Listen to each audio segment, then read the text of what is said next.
There are 3 easy steps in creating your resume link. Let me show you how. Step 1. Register. Go to www.jobs180.com using any browser and click Register Now. Fill out all the information needed. In choosing your resume link, use your full name so that it looks professional and it's easy to recall by potential employers. For example, Antonio Juan de la Cruz.jobs180.com. Step 2. Create and design. When creating your resume, make sure to complete your personal information and upload your profile picture. One of the highlights of the resume link is the portfolio section. In the portfolio section, you can show off your skills by uploading samples of your work like documents, pictures, videos, and your social media links. Your resume link also features different themes and you can upload a cover photo. This is a combination of a cover letter and a social network cover photo. Here is an example. You can also download a copy of your resume link and print it.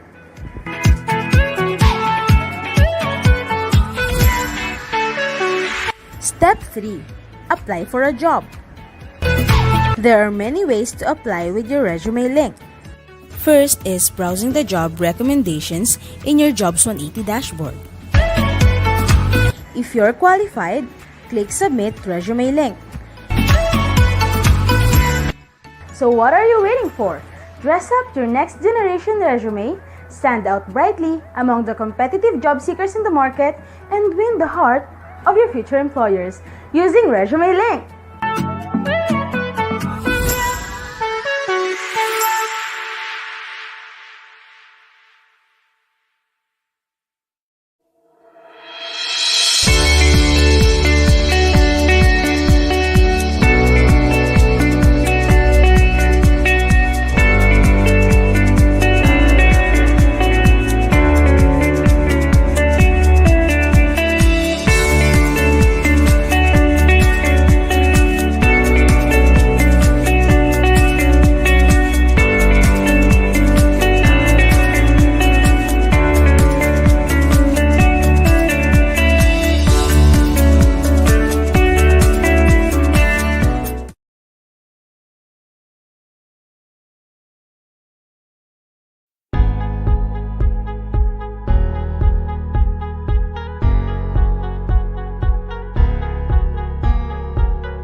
Good afternoon, everyone. This is Robert from Jobs180.com, and welcome to Jobs180.com's Marketing Me Live.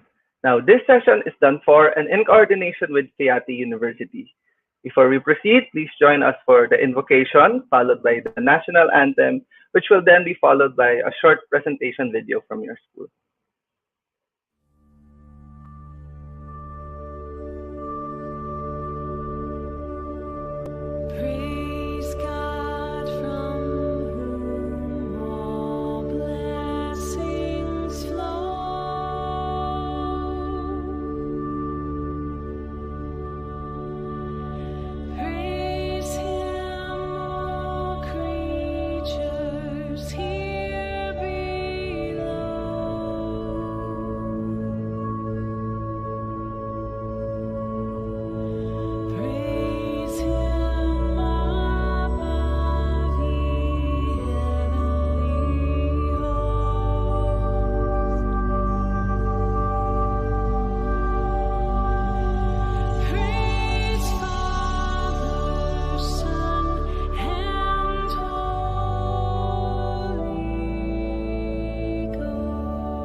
mga kababayan, ang pambansang awit ng Pilipinas.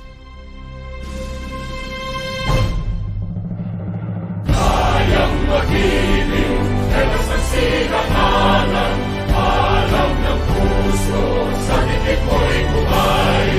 Lupang binirang, kuya ka ng magiting, sa manlulupin, di ka pasisigil, sa nagagang tutok sa simoy at sa langit ang bangaw, ay hinatang tulad, awit sa pagkayang minamahal, ang isang ng matawad mo'y tagumpay na nag-iindig, ang bituin at araw niya kailan pang ay di magtitingin.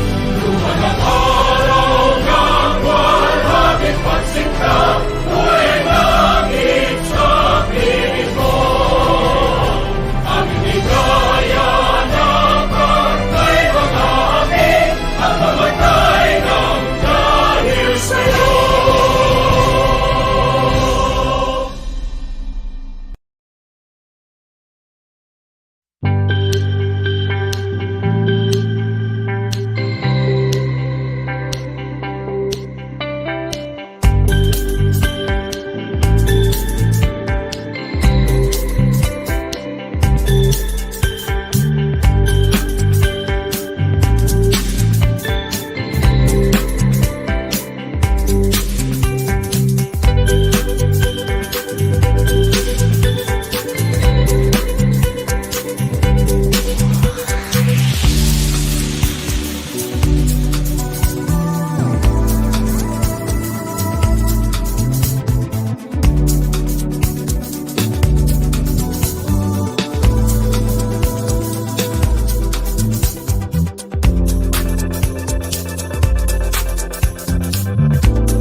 Okay, so good afternoon again, and well, thank you everyone for coming.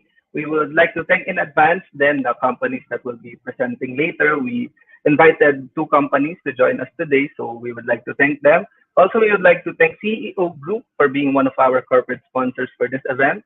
Get the latest fashion trends for your corporate attire needs. Check out CEO Store in Lazada and Shopee or at the nearest mall in your area. For career opportunities, visit jobs180.com/CEO Group. Of course, aside from yung companies that our corporate sponsor, we would also want to thank you school nyo. So, hindi to matutuloy if it were not for our coordination with your school or yung frequent na emails back and forth para lang ma-set up to para sa inyo. Okay, well, aside from our industry partnership school, syempre yung main office na kaka-coordinate namin, gusto din namin i-highlight. And well, to give opening remarks, we have your Assistant Vice President for Academic Affairs, your Dean College of Business Advisor for Grads Prep. We would like to call on Dean Tristan H. Makapanpan for his opening remarks. Good afternoon, fellow Fiatinians. It is a pleasure trying to connect with you, albeit online. It has been over a year since we've last seen each other personally, but rest assured that FEATI seeks to provide you with the services within the limits of the pandemic restrictions. Uh, this is the 15th edition of the Grads Prep activity, which FEATI has initiated over the years to provide all of you a chance to uh, market yourselves so that your careers can have a jump start after your graduation. We hope that you would uh, cooperate and you would participate fully in this, albeit not as mm, fulsome as the previous activities which you have seen in the uh, audiovisual presentation that you have seen. But given the best that you can do, also since you are already all familiar with online learning and online interaction, uh, do the best that you can, learn from this, and learn to market yourself so that you can be uh, uh, ready to start working as soon as you graduate. Uh, I would like to congratulate both the Grads Prep Committee led by Architect Dayan Pasis and the SASO led by Grace Chua in cooperation with jobs180.com for initiating this. I distinctly remember when I was graduating, never mind how many years ago, actually, I was counting over 55 years ago. Uh, we did not have anything like this. We were invited. We were lucky that there were companies that were inviting us to visit them, and we did not have an idea what they wanted. So we just came. They tried to present their company to us, and then all of a sudden asked us to fill out application forms. So we did not have an idea what to write and what to do. You are being given that opportunity so that you will not you will not come in blind when you are requested for an interview. So take the most of this opportunity, and I hope to see you hopefully when you graduate, if we are allowed to have a formal graduation. So again, good afternoon to all of you, and uh, thank you for attending this activity. Thank you, Dean Makapanpan. And well, we're glad to be part of your grads prep activities for this year. Nakita ko kanina sa video, naging part kami sa marami din ng grads prep activities before. Nandun nga yung picture ko kanina. So sa future po, we are looking forward to having more grads prep activities with you. Thank you very much, sir. Okay, so after our opening remarks, sana na-motivate kayo kahit paano to watch. Pero para madagdagan pa ang inyong motivation para manood at para sa pwede nyo gawin after, we would like to play a video for you. Now, this video is, well, it contains a prepared message. So we will be showing it to you, showing you the video. It's in addition to yung ating opening remarks, we will be seeing it para nga sa ating madagdagan ang ating motivation para sa ating para manood tayo, para ma-pick up natin kung ano mga kailangan ma-pick up, and also para doon sa mga gagawin nyo after. So I think we would like now to introduce the person that has prepared this video for you. And after that, we will be flashing the video. And then pagkatapos nun, pwede na tayo tumuloy. So while we're waiting for that, I would like to encourage everyone sa ating mga viewers. Paki-comment dyan. Makikita nyo sa comment box. Please comment your name, your course, and your year of graduation. So if graduate kayo, kung kailan kayo graduate, if hindi pa kayo graduate, or kapag graduate na kayo, kung kailan kayo graduate. Okay, well, so I will now introduce yung person that will be giving the video, yung message of video. It is a motivational talk from Engineer Eduardo Sarmiento. He's a general manager from Tetan Computerized Mapping and Engineering Services. So please turn our attention to the video that we will be playing now. Good afternoon, everyone. First off, I'd like to congratulate all of you for being able to come this far to the finish line. You have a few months away from graduating. Keep your head up and high and continue striving despite our current situation. I am here today as I was invited by the FEATI Grants Prep Committee and FEATI SASO to share my work experience and know-hows after graduating college. Like all of you, I was once a college student in Mapua Institute of Technology and later in FEATI University back then. To be honest, it was quite a challenge for me to prepare this speech because for one, 50 years is indeed a long time and a lot has definitely changed in terms of how the youth today go about job applications and setting out to find job opportunities. But upon reflecting, I did realize that there are some universal truths from my experiences that I hope would be able to guide you as you begin your journey in your respective careers. First, and I believe the most important lesson I have learned within my 45-year career is that we create our own opportunities. Long before I was able to establish my own surveying and engineering company, I was a working student who juggled two jobs just to sustain myself. I was never dealt with the best cards in life, and I had to find my own way to be able to provide myself the education that was inaccessible to most young men like me who didn't have the financial capacity during the time. Thinking about it all, I'd look back and remember how extremely difficult it was. I am not here to give you a cliche quote about staying positive nor staying resilient, but I am here to share truth that these constraints can definitely make you creative. We don't always choose the situation we are in, such as today. The pandemic has definitely changed the way we navigate the world. We did not choose it, yet these uncertain times teach us how to adapt and find innovative ways to learn, grow, and continue functioning as a community. So, as a second point that I would like to share with you, be creative and be perceptive about the opportunities in disguise. Most chances we get in life are not glamorous. It can be in the most humbling tasks or seemingly unexciting jobs. But to be great, even in the small things, starts your habit of being great in life. To add to this, your generation has got more technology, more tools, and role models than my generation did. The opportunities that we had to find by looking through endless yellow pages and telephone calls are now accessible to you with one click. Make use of what is available to you.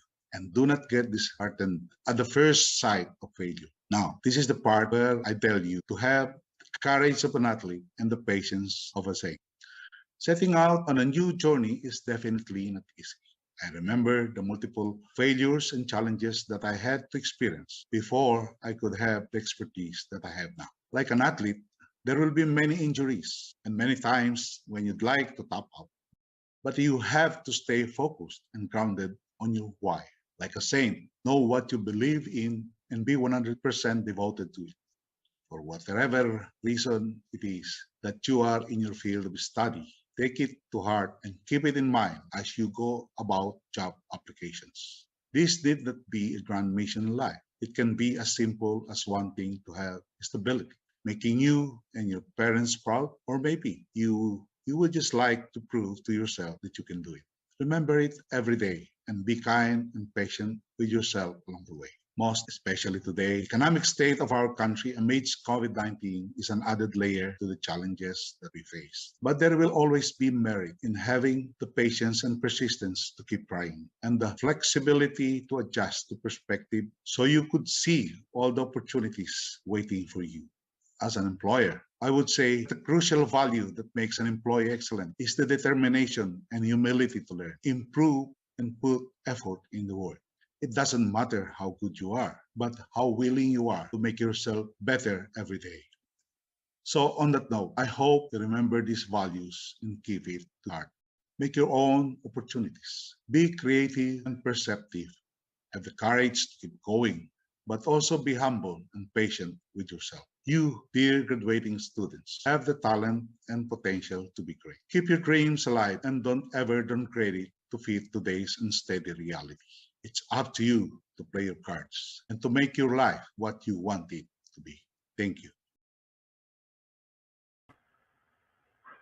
Thank you, Engineer Sarmiento, for preparing the message.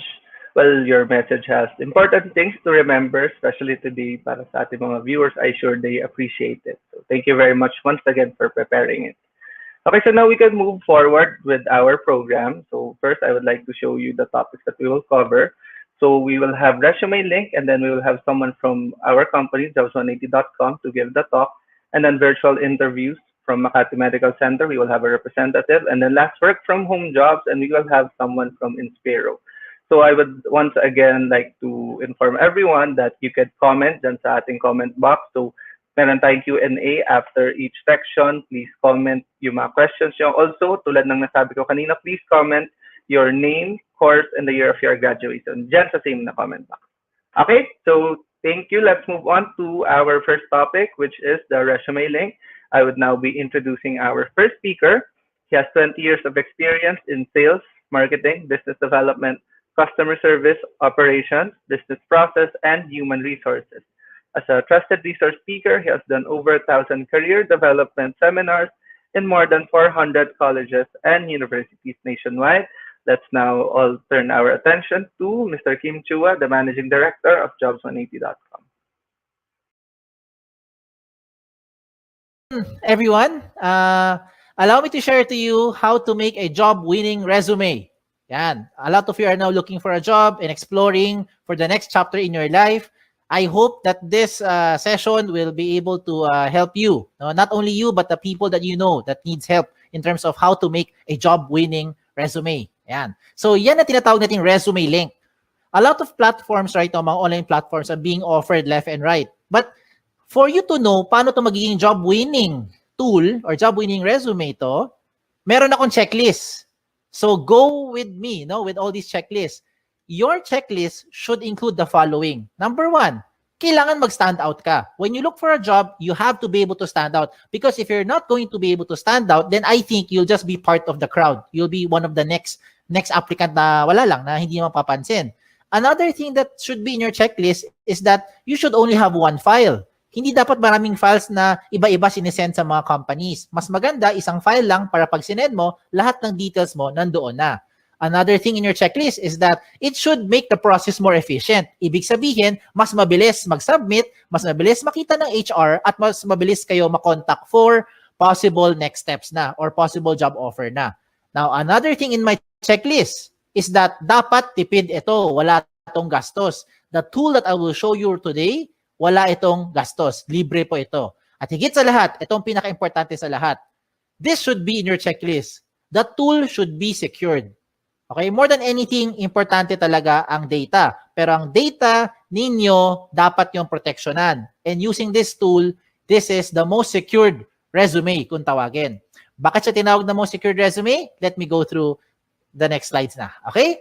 Ito ang tinatawag na ResumeLink.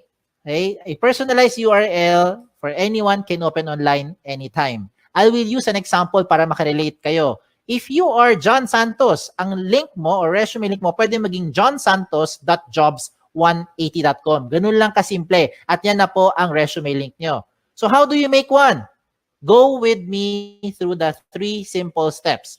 First step is you have to register. Absolutely, wala tong bayad. Libre po ito. How do you register? You go to the website of jobs180.com. That's www.jobs180.com. jobs180.com at dun ka mag-register on the upper right side of your screen. Now, as you do that, you have to put the basic information. Okay? So, alam nyo na ano mga information yan. Hindi ko na isa-isahin. Babawasan nyo naman at alam nyo naman ano dapat ilagay. Now, as you create your account, you have to use a valid email. Okay? Now, before we go to the email, paalala ko lang, sa mga nag-isip sa inyo, paano kung hindi ako si John Santos, ano gagawin kong resume link? O yan, baka nag-isip kayo eh. So, if ever lang, meron kang kapangalan, okay, just so happen na may ibang John Santos na nauna sa inyo, ano mangyayari? Magkakaroon doon na red na box, sasabihin niya, this name has already been taken. Huwag kayong malungkot, pag taken na, okay lang, just be creative. Pwede mo gawin, baliktarin mo. Gawin mo santosjohn.jobs180.com o kaya J Santos o kaya Santos J o kaya JS o kaya SJ. Depende kung ano gusto mo gawin. Basta importante, wala kang kapangalan. Okay? Wala kang kapareho. Now, when you do this, huwag kayong OA. Do not create yung mga ganong klaseng over creative na mga resume link because it doesn't look professional. Imagine submitting to a company with your resume link that says eljablo.jobs180.com. Hindi yan mukhang professional. Okay? Now, when you register, please use a valid email. Ito yung emphasis ko lang sa pag-create nyo ng account na dapat gamitin yung email, yung nabubuksan yung email, kagaya ng Gmail, Yahoo, or any email na nabubuksan nyo. Do not create, example lang yung mga email na kagaya ng ganito, patricia@facebook.com na email. Huwag kang gagamit ng joseph@facebook.com na email to register. In short, huwag mong gagamitin yung @facebook.com na email. Because if you use @facebook.com na email, you will no longer be able to receive notification being sent to you by the companies as well as jobs180.com. Importante po na nabubuksan nyo yung email nyo kasi kailangan mo i-verify yung account mo. Okay? It is very important that you verify your account as a proof na ikaw nag-register at pangalawa, para ikaw yung makapag-apply. If you don't do this, if you don't verify, walang mangyayari sa account nyo. Okay? So sayang lang. So you have to verify to finish the first step. Okay? How do you verify? Just open your email, look for the link, click mo yung verify, you're done with the first step. Okay? Tapos na yung first step. Ano yung first step? Register. Wala tong bayad. Let's go to the second step. Ang second step, ang pinaka-logical sa lahat. Kailangan kumpletong detalye nyo. So how do you do that? You go back again to your account by going to the website of jobs180.com. This time, hindi mo kailangan mag-register. Ang gagawin mo, mag-login. Pag login mo, lagay mo dito yung email nyo or resume link nyo. Kayo lang may alam yan. At lalo na yung password nyo na kayo lang talaga may alam yan. So when you do that, you now go inside your account. Pag nasa loob na kayo ng account nyo, ano gagawin nyo? Mabilis na lang ito. Fill in the blanks. Okay? Now, I don't have to go through all the information here because definitely, alam mo naman pag sinabi ditong name, malamang pangalan nyo. Pag nakalagay dito address, malamang address nyo. Diba? So, you put all the information ninyo dito. Okay? Lagay nyo. Then, what else do you put in here? Importante po, lagay dito lahat ng posibleng paraan na pwede ka makontak ng isang HR. Kagaya ng social media account nyo. Diba? Hindi lang email tsaka phone number. Bakit? Most of the time, ano nangyayari? Okay, let me tell you. Marami sa inyo nilalagay nyo phone number nyo. Pero pag tinatawagan kayo ng HR, hindi nyo sinasagot. Lalo na pag hindi mo kilala. Hala, sino kaya ito? Hindi mo sasagutin. Diba? Kasi takot kayo, baka nagsascam or whoever yung tumatawag. So ano mangyayari sa mga HR? Mag-i-email kami ngayon sa inyo. But you don't open email more often than you open your social media account. So I recommend lahat ng posibleng paraan na pwede ka makontak na isang HR, ilagay mo dito. Kagaya ng mga Facebook nyo or Twitter nyo para mabilis tayo makapag-PM. Private message, makapag-invite for the next step. Okay? What else do you put here? You also put here your work options, yung mga work experience nyo. Pagdating po sa work options, you can see on the screen, you have 4 options na pwede nyo pagpilian. Parang switch lang yan. Yes, no switch, on, off switch.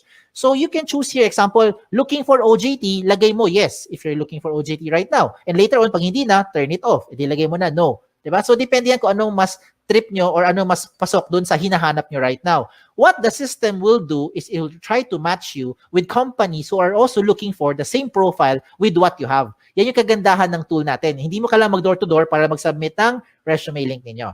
Okay? What else do you put here? You put here your school under education. Even later on, okay, pagka-graduate nyo, you can also put here your schools. Yung mga nag-take pa kayo ng further studies, pwede mo rin ilagay dito. Okay, so walang limit sa space yan. Pagdating mo sa seminars attended, ganun din. Kahit gaano karami, pwede nyo ilagay dito. Kahit magkopyahan pa kayo. Just make sure lang alam mo yung seminar na yon. Kaya baka matanong ka sa interview. Pagdating po sa certification, ganun din. Put all the certification programs that you've had, you put it here.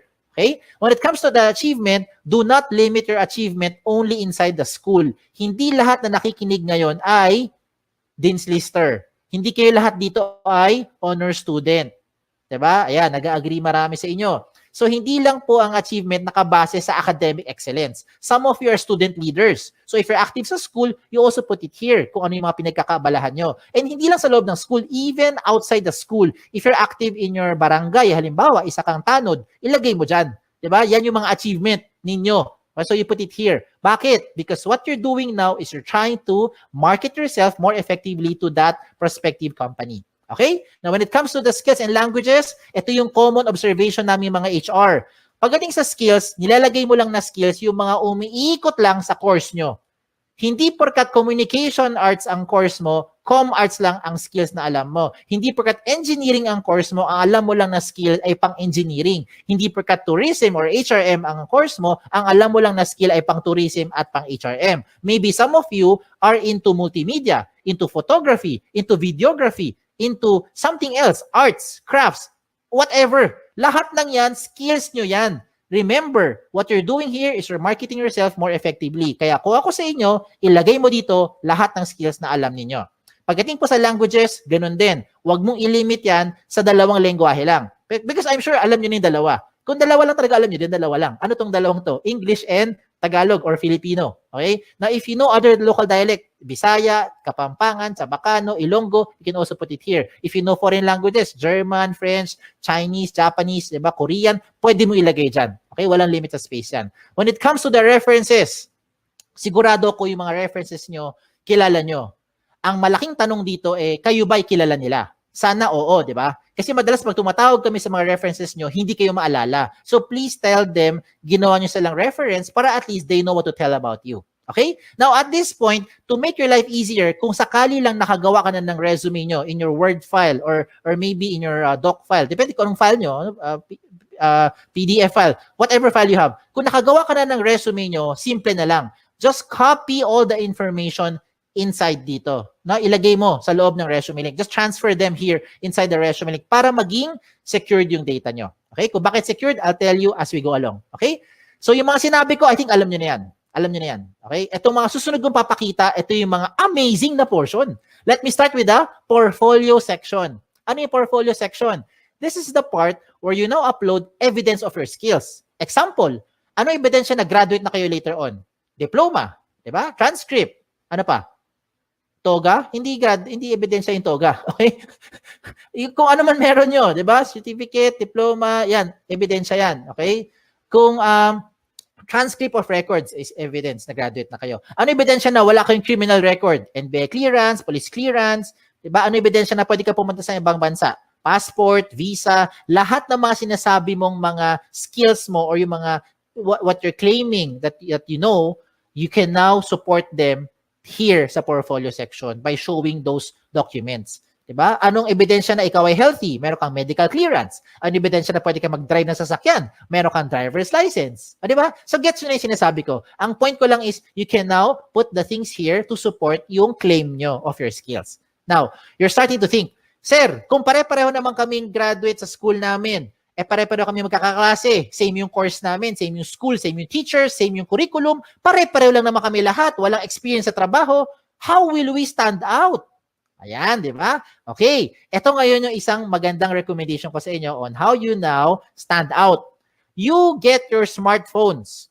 Kunin mo yung mga smartphones nyo. Kung wala, manghiram sa kaibigan. Okay, hiram mo sa kaibigan mo. I-record mo yung selfie video mo. You say something interesting about yourself. Record it in about 30 seconds to 1 minute lang. Huwag na masyadong mahaba. Ano gagawin mo? Pretend that you are being interviewed by the HR. So you answer basic questions like, tell me something about yourself. O, di ba? Ano yung mga gasgas sa tanong natin? Why should we hire you? O, di ba? Just imagine na tinanong ka ng HR at sasagutin mo na lang siya. Ang maganda lang ngayon, recorded mo. So kung di mo type yung sagot, i-delete mo. Pag type mo, you save it. Then you upload it sa YouTube or sa Vimeo. Maraming mga video channel na libre, yung mga video converter sa online. Hanapin mo lang. And when you're done, you put that video link doon sa portfolio section nyo. O, di ba? This time, it will definitely make you stand out because depende na to sa diskarte mo on how you're going to present yourself. Okay? So I leave it up to you on how you do that. Now, another thing for you to do, na sure akong hindi to makokopya ng classmate mo, ay yung picture mo. Diba? So you put your profile picture here. Now, when it comes to the picture, hindi kailangan sobrang formal na formal. Hindi kailangan pumunta sa studio. Huwag na kayo gumastos. Ang importante dito, tumingin kayo sa camera. Plain background. Okay? Plain background, tumingin kayo sa camera. Wear something, of course. Wear something decent. Okay? Do not upload profile pictures that look like the right side of your screen. Yung mga sample na yan, hindi po maganda example yan. Okay? So, huwag kayo maglagay ng magandang kasi mga sample na profile picture. Now, another good thing pa that will make you stand out using the resume link is your cover photo. Yes!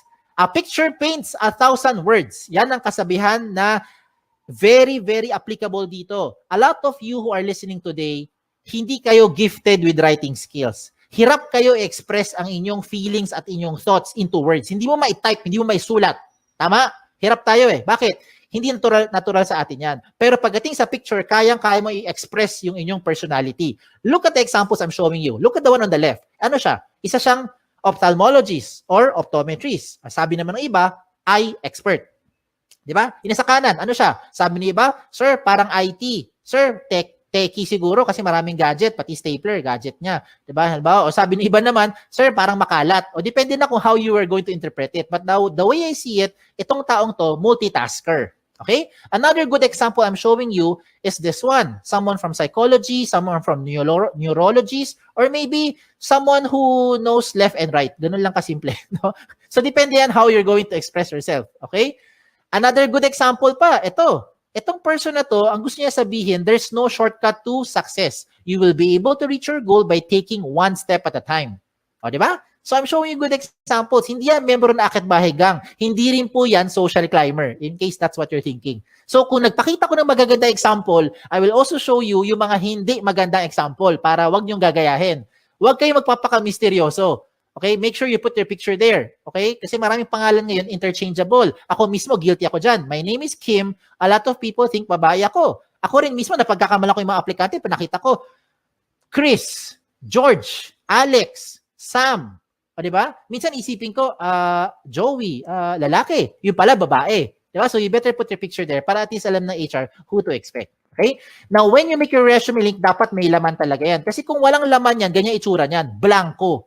And how do you expect companies will look, or HR from companies will look at your profile if you submit to them resume links that look like this? It's like submitting a piece of a paper, bond paper, or long bond paper, short bond paper na walang laman except pangalan mo. And that's the same as this one. So hindi yan papansinin ng mga HR for sure. Okay? Sayang lang oras nyo tsaka oras ng HR. Kailangan attractive. Okay? When I say attractive or catchy, do not overdo it naman. Now, this is just in my opinion. In my opinion, I think this one is not a good example. Kasi ang dating niya parang tamad, parang happy-go-lucky, parang chill-chill lang, no? Parang gano'n na dating. So, I leave it up to you on how you'll be, expressing yourself na dito. Okay? So, sa mga personality nyo. Alam niyo na anong dapat nyo gawin at hindi nyo dapat gawin. So, showing a very good example is si iExpert. Tignan mo, lahat ng detalye niya, kompleto. Everything from top to bottom, kompleto lahat ng details, including yung kanyang mga portfolio section na nagpapatunay na siya ay isang licensed ophthalmologist. Pinakita niya lahat ng mga posibleng hingiin pa sa kanya ng mga HR. So bakit ko sinabi sa inyo napapabilis yung buhay dito? Hindi lang buhay nyo. Pati buhay din ng HR napapabilis. Because once you submit all this information to that company, when the HR opens your resume link and sees everything about you, dalawa lang ang pwedeng mangyari niyan. One is, nahuli mo attention, gusto kanya ngayon kausapin or schedule for the next step, like interview or possibly job offer, or hindi ka nag-fit. Yun yung second. Di ba? Para at least, ang maganda rito, hindi na pabalik-balik, hindi na siya tatawag para sabihin, hello ma'am, meron ka bang evidence na graduate ka na talaga sa school na yan? Can you send me your transcript? Diba? Can you send me yung mga evidence or yung mga sample skills or sample work mo kasi you are in IT or in graphic design, diba? Gets mo ibig ko sabihin, wag nang pabalik-balik, sayang yung oras. Okay? Time is of the essence, lalo na ngayon. So you put everything there, at least pag nakita ng HR, diretso na kagad sa pagprocess sa inyo. Okay? A lot of you are now thinking, sir, pag gumawa ako ng resume link at nilagay ko lahat ng information ko dyan, baka naman yung mga data ko nakakalat na sa buong mundo. Baka naman yung mga information ko nakalantad na sa buong internet. The answer is, no. Kaya nga siya tinawag na the most secured resume. Okay? Bakit siya tinawag na most secured resume? Because you have the ultimate control over your privacy settings. Follow the screen. Inside your dashboard, when you log in, you can go to your settings. Sa settings mo, to be specific, puntahan mo yung privacy settings. In your privacy settings, you choose the information that you want to show in public. Halimbawa lang you do not want to show your birthday. What do? Turn it off. Ayaw mo pakita yung address mo. What do? Turn it off. Ayaw mo pakita ang inyong references. What do? Turn it off. So lahat na naka-off, hindi lalabas sa public. At sino may control niyan? Kayo lang. O, di ba? Ang maganda pa rito, real-time update yan. Halimbawa, today, you decide not to show your birthday, your address, and references. And then 5 minutes later, you decide, sige, pakita ko na nga birthday ko. Turn it on. Real time. 5 minutes later, the moment you save your settings, lahat na binigyan mo ng resume link, updated na rin sila real time. As in real time. Di ba? Ayos, di ba? Sige, tuloy natin. Tuloy pa natin to. So, reminders ko na lang sa mga late na dumating or kakakinig lang, when you make your resume link, make sure that your profile is interesting and attractive.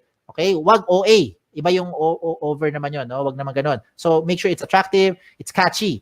Complete all the information, especially your contact details. Kasi sayang naman lahat ng ginawa mo, nahuli mo attention, hindi ka makontak ng HR. So, better make sure nandyan yung mga contact details yun na updated. Okay? So, yan. So, tapos na tayo sa 2 steps. Last step na lang. Ano yung first step? Recap lang. First step is register. Wala tong bayad. Libre po yan. Second step is for you to complete the information. Yan ang pinaka-logical. And the last step now is for you to submit. So, you're now thinking, okay to paano ko gagamitin ngayon yung resume link? Bigyan kita ng iba-ibang paraan. Okay, lahat ito practical application para makarelate kayo. Unang option, pumunta ka sa website ng jobs180.com. That's www.jobs180.com, and that's where you now start to look for companies. Type the companies that you're looking for. Pag may lumabas, edi good. Pag walang lumabas, edi wala. Okay, wag din pilitin. Okay? Now, you can also see there a lot of companies, a lot of company logos that you can shop around, you can choose, learn about the company, and if you want to be part of the company, I recommend you submit your resume link kahit na hindi ka pa qualified. Let me repeat what I just said. If you want to be part of an organization, if you want to be part of that company, even if you are not yet qualified, I recommend you give your resume link to that company. Bakit? Imagine, kung ngayong hapon, ngayong araw, nag-submit ka ng resume link sa isang kumpanya na naghahanap ng 3 years experience na aplikante. Wala ka pang 3 years experience. Okay lang. Because nabigay mo na yung resume link mo sa kanya, pagdating ng 2024, siguro naman by that time, meron ka ng 3 years experience, di ba? Kasi nag-work ka na ngayon by 2021. By 2024, may 3 years experience ka na, pwede ka na ma-qualify dun sa position in-applyan mo. And you never know. That company might just contact you later on, provided that your details are still updated. So you have to update those information real time. Ayos ba? Ayos, di ba? Wala nang pabalik-balik. Hindi mo na kailangan magbalik-balik dun sa kumpanya para sabihin, nag-apply po ko sa inyo last year. Ako po yung OJT nyo 3 months ago. Wala lang ganun. Okay? Another practical application. When you submit your resumes through email, how do you do that? Madalas, ito ginagawa natin. Mag-email tayo, sasabihin natin, Dear HR Manager, I would like to apply for the following position, and this is my resume. Ano gagawin nyo? I-attach mo yung Word file mo or PDF file mo. Tama? If that is how you're doing it, wag mo nang gawin yon. Wag ka na mag-attach ng anything sa email. Pampabagal lang yan. Pampakaluma na yung style na yan. Bakit ko sinabi yon? Kasi hindi mo na kailangan talaga mag-attach ng anything. Ang gagawin mo, i-type mo na lang doon sa email mo yung resume link mo. Example, Dear HR Manager, I would like to apply for the following position. And this is my resume. In this example, Antonio Juan de la Cruz, 01.jobs180.com. That's it. Submit. I look forward to hearing from you soon. Thank you. Send. Every time meron kang babaguhin sa details mo, hindi mo na kailangan padalhan yung HR. Kasi kung ginagamit mo mga attachment, ang kulit niyan ang kulit, saka nakapagod. Ano gagawin mo pag nagbago ka ng phone number? Dear HR Manager, this is now my updated resume. Mamaya-maya, 2 weeks later, nagpalit ka ng phone number. Ano gagawin mo? Dear HR Manager, this is now my updated, most recent resume. O di ba? Every time meron kang babaguhin, padala ka na padala doon sa HR. Nakapagod yan, hindi lang sa part nyo, kundi sa part din namin sa mga HR to keep track which one yung pinaka-updated na details. So this time, wala na kailangan. Palit-palit na lang kayo ng details nyo, update na lang sa loob ng resume link. Ayos ba? Ayos pa. Okay, tuloy pa natin to. Okay? If you want to print your resume, this is now the good news. You can now print your resume link. No matter how much information you have, the system will try to compress everything into one page. So kung gusto mo talaga mag-print ng papel at mag-submit sa mga kumpanya, walang kaso. Pumunta ka lang sa dashboard mo, hanapin mo yung print na option at mamili ka kung 1 column or 2 column version ang gusto mo i-print. What the system will do is it will try to compress everything into one page para tipid na. O, di ba? Now, usapang tipid. Ito mas tipid pa. Gusto mo mag-print ng resume pero gusto mo magtipid. Itong gawin mo. Gumawa ka ng ResumeLink card. Ano tong ResumeLink card? Sa isang pirasong long bond or short bond paper, mag-design ka ng maraming ResumeLink card. No, maliliit lang, parang business card ang dating. In one piece of paper, I think you can make 10, 20 sets of cards. Depende sa size ng papel mo. At ang importante lang ilagay mo dyan sa ResumeLink card mo ay syempre ang inyong ResumeLink.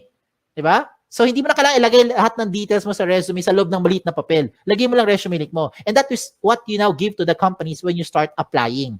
Look at the picture I'm showing you. Diba? Tipid. Hindi lang tipid. Secured pa. Tingnan nyo. If you submit yung big paper resume nyo, long bond paper, sinubmit mo sa isang kumpanya, nag-apply ka. For some reason, nilipad ng hangin. Yung nakapulot ng papel na yan, alam na buong detalye mo because everything is in that one-page printout.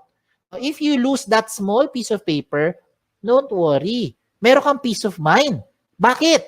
Yung mga kapulot niyan, limited sa privacy settings mo because you have the ultimate control over your privacy settings kahit na i-type niya yan sa browser. Okay? So, ang recommend ko rin sa mga nakikinig, use the gadget. Take advantage of the technology. Use your gadget, your laptop, your cell phone, your tablet, kung ano man. Okay? Para ngayon kasi, with this day and age, technology na ang gamitin natin. Kung mano-mano pa rin kayo, wala kayong gadget, okay lang. Huwag kayong malungkot. You can still submit to the companies by just simply writing the resume link on a piece of paper. As simple as that. Okay? So, again, sa mga nagtatanong, ano yung mga guidelines ko para makagawa ako ng job-winning resume? Ito yung guideline ko. Ito yung checklist ko. Are you using the right tool? That's the ultimate question. There are so many tools right now, but these are the things that you should consider when you make your resume. And that is the resume link. It already addresses the following. Number 1, security ng information mo. I hope by this time, you have peace of mind. Ito na ang pinaka-secured na information because you have the ultimate control over your privacy setting. Pangalawa, the speed of hire becomes faster. It becomes more efficient because whatever you need, whatever the HR needs, you can already put it inside the resume link. Another thing is that it's flexible. If you want to print, just in case lang gusto mo talaga mag-print ng resume nyo, you have the option to print it. And you don't have to worry about saan ko sinave yung file na yan, saan ko tinago, wala nang ganun. Just log into your account and print. Mamili ka lang kung 1 column or 2 column version. At higit sa lahat, wala po itong bayad. Tipid po ito. Walang bayad. Okay? Ang kailangan mo lang, of course, internet. Sa mga nag-iisip sa inyo, sir, kailangan ko ng pan-data. Pwede ka naman makakonect sa internet na walang data. Punta ka sa libreng wifi. Di ba? Baka yung kapitbahay nyo may libreng wifi. Makagamit ka muna. Later on, pag may trabaho ka na, may sweldo na, bayaran mo yung wifi niya. Di ba? Bawi-bawi lang yan. No? Give and take. And there are a lot more benefits to just what I've mentioned. Marami pang iba. You can share your resume link to whatever platform you want to share it to. Gusto mo i-text? Gusto mo siya i-private message? Gusto mo i-send via Viber? Kayo bahala. Pwede mo i-share. Basta kayo may control. Ganun lang kasimple. No? Kung hindi mo ito binigay sa kahit kanino, hindi malalaman to nung taong yon. And you don't have to save it to whatever USBs or hard drive. No need na. Wala rin tong mga tipong version na kailangan pa mag-compatible. Walang ganun. Lahat ito compatible. Pwede lahat. Okay?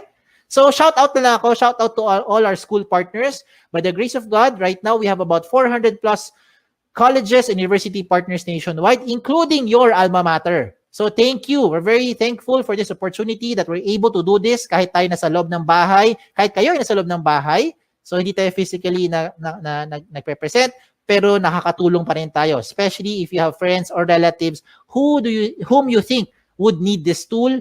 Please share this to them. Okay? Sa mga nagtatanong naman ng mga frequently asked questions, sasagutin ko na. Ito kasi yung mga common questions na kadalasan tinatanong sa akin. Ang tanong, can I give my resume link to companies who do not know about jobs180.com? The answer is absolutely yes. It depends kung sino ang bibigyan mo. Ikaw may ultimate control niyan. Okay? Pangalawang question, is this the same as other job platform like LinkedIn, JobStreet, iba pang mga job site? The answer is no. Meron tong dalawang major difference. Yes. Lalo na pagdating sa security. Okay. Of course, explain lang ako Okay, with respect to the other sites that I've mentioned, let me just use JobStreet as an example para lang mas makarelate, no? Para makarelate. You can only use JobStreet resume if you're applying to companies who are also using JobStreet. If you're applying to a company who is not using JobStreet, you cannot use your JobStreet resume anymore.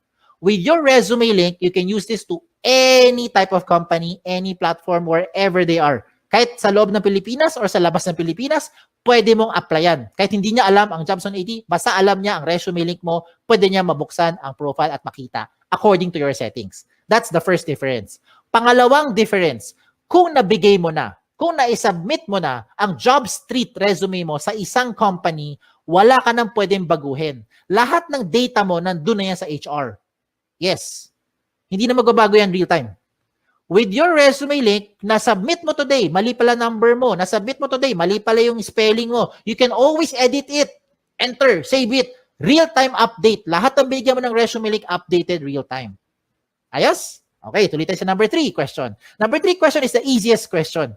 Ang tanong dito is, can I keep my information secured? I hope by this time, na-convince ko na kayo na ito na ang pinaka-secured na platform. Okay? That's the reason why I'm sharing this to you. Okay? Number 4, I think this is the most important question. How often should you update your resume link? Ang sagot dito, hindi araw-araw, hindi linggo-linggo, hindi buwan-buwan, hindi taon-taon. Ang sagot dito ay every time. Every time na meron kayong babaguhin, lalo na ang contact details nyo. Yan ang importante. You have to update your contact details every time na meron kayong papalitan doon. Kasi yan yung paraan para makontak kayo ng mga companies. And the last question is just a trivia. Why is this called jobs180.com? This is called jobs180.com because we want to turn your life around. Yan, di ba? 180 degrees. Hindi siya 360. Kasi kung 360, bumalik ka lang kung saan ka galing. Di balik-balik ka lang, balik-balik ka lang, balik-balik ka lang. Di wala nangyari. Di ba? So you have to do it 180 degrees. It's a straight line towards your career goal. Okay? Just in case may tanong pa kayo, nahiya magtanong, pumunta lang kayo sa website namin, sa jobs180.com, or email me here sa info@jobs180.com. Like us on Facebook, follow us on Twitter, follow us on Instagram para makakuha kayo ng mga latest trends in recruitment. Okay? Again, my name is Kim Chu Wa. Don't forget yung Wa. Okay? Baka Kim Chu lang maalala nyo. Na nagsasabing, be safe at isang magandang araw po sa inyong lahat. Thank you. Thank you, Sir Kim, for your talk on the resume link. So we have Sir Kim here for the Q&A para sa ating mga viewers. Pwede kayong, again, maglagay ng questions nyo dyan sa comment box.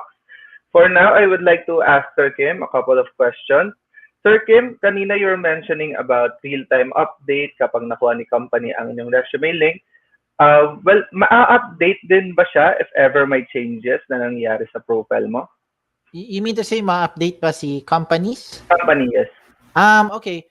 That's a good thing with the resume link. Ang mangyayari is anytime nag-update ka ng profile mo, hindi mo na kailangan padalhan or kulitin yung mga companies na nagpalit ka ng information mo. Instead, when you do it, it will be reflected real time on the part of the HR's access. So remember, when you have submitted your resume link, sa part po ng company, sa HR po, pwede po nila ngayon may filter yung mga resume links that have been updated in the last 30 days, in the last 2 weeks, or in the last 1 week, example, or maybe in the last 1 hour. Halimbawa lang. So when they sort it out, lalabas na kayo doon, kasama na kayo doon sa mga last na nag-update within that period of time. So that way, mas mabilis kayo makokontak ng mga HR.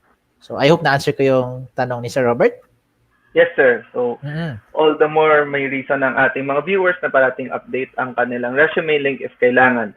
Another question, Sir Kim, you were mentioning kanina about making sure that they use a valid email. Sabi mo nga, wag Facebook ang email, hindi email ang email. What about, sir, yung kanilang school email? What can you say about that? Oo. Resume link. Yeah, that's a very good question, Sir Robert. Alam nyo, mga estudyante ngayon na nakikinig, a lot of times you're being asked by your school to use your school email address. Or maybe kayo rin, no? Kahit hindi makainutusan ng school, kayo mismo voluntarily ginamit nyo yung school-provided email addresses ninyo. Now, wala naman pong mali doon. Walang mali. No? Linawin ko lang, wala pong mali doon. It's just that what I recommend, ipalit nyo na siya sa personal email nyo. The reason is because later on, when you graduate, baka makalimutan mo i-update yun. So pag hindi mo na-update yun, hindi mo napalitan, hindi ka na makaka-receive ng mga pinapadala sa inyo ng mga companies na invitation as well as Jobs 180. Kaya mas maganda habang maaga pa lang, ngayon pa lang, habang fresh pa lang ito, you have your school email address, yes, and I'm sure you also have your personal email address. Ang recommend ko, i-edit mo na. Palitan mo na yung school email address mo doon po sa ResumeLink account ninyo. Ipalitan mo na siya ng personal email address nyo para hindi mo na kailangan tandaan pang papalitan mo later. Diba? So moving forward, when you graduate and you have your own career na, may trabaho ka na later on at wala ka na sa school, in short, nakaka-receive ka pa rin ng mga invitation galing sa mga companies as well as Jobs 180 po. Ayos? Okay, thank you, Sir Kim. I think nasagot naman ng mabuti ang question. And I think that's all the time we have for our Q&A. We can now move forward to our next topic. So para sa ating mga viewers, tulad nga ng sabi ni Sir Kim, you could go to jobs180.com, register now for your resume link. But also you have another option, go to schools.jobs180.com/FEATI. Diyan, pwede rin kayo gumawa ng inyong account by going to that link. Okay, thank you, Sir Kim. Okay, salamat. Be safe, everyone. Okay, so that's it for our first topic. We will be moving to our second topic, but before that, we would like to play again for you your Grads Prep video.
Okay, with that, we can now move on to our second topic, which, as was mentioned kanina, is about virtual interviews. I would now like to introduce our speaker. Ryan has been in human resources for more than 15 years, specializing in recruitment or talent acquisition, and has supported many industries from pharmaceutical, telecommunication, the BPO, to sales, training, and his current one in healthcare for Makati Medical Center. Let's all welcome the HR specialist or talent acquisition from Makati Medical Center, Mr. Joseph Ryan Manzanero. Sir Ryan, good afternoon. Sir Ryan, I think you are on mute. Okay, paki-unmute na lang po. There. Hi, everyone. Good Afternoon, sir. afternoon. So I think Hi. your audio and video is fine. So screen Okay. share na lang and then we could start. So let's test All our right. screen. Okay. You. Test na lang screen share for your presentation. In the meantime, I would like once again to encourage our viewers to comment your questions dyan sa ating comment box. I'm looking at the comments, so thank you very much sa pag-comment nyo ng inyong name, course, and year of graduation as I requested kanina. So it's the same comment box where you would be asking your questions para kay Sir Ryan. Okay? So, hintayin na lang natin si Sir Ryan sa kanyang screen share. Sabihin ko kayo, Sir Ryan, if I could now see it sa aking screen. All right. Also, para sa ating mga viewers, while we're waiting sa screen ni Sir Ryan, makikita niyo sa ilalim ang kanilang jobs180.com na site to learn more about Makati Medical Center. So, throughout the talk, makikita niyo yan dyan. So, yan, mababasa niyo apply online at jobs180.com/Makati Medical Center. Okay. Okay. Sir Ryan, kamusta po Yes. kayo? Okay na. Can you see my screen, sir? For now, hindi pa po, sir. Hindi ko pa nakikita, hindi pa siya naglo-load. Sige. Okay. No rush naman, sir. So, Okay, I'll do it again. we will wait for your presentation. And, well, if I could assist you, sabi na lang if you are having difficulties or kung ano nakikita niyo sa Sure. screen niyo now, maybe I could help guide you. Okay, I actually have the screen in front of me, sir. So are you not able to see it? Hindi pa. Not yet. Suggested by our tech team, maybe you could stop the screen share and share again. Okay, canceling it now. And I'll Okay. share again.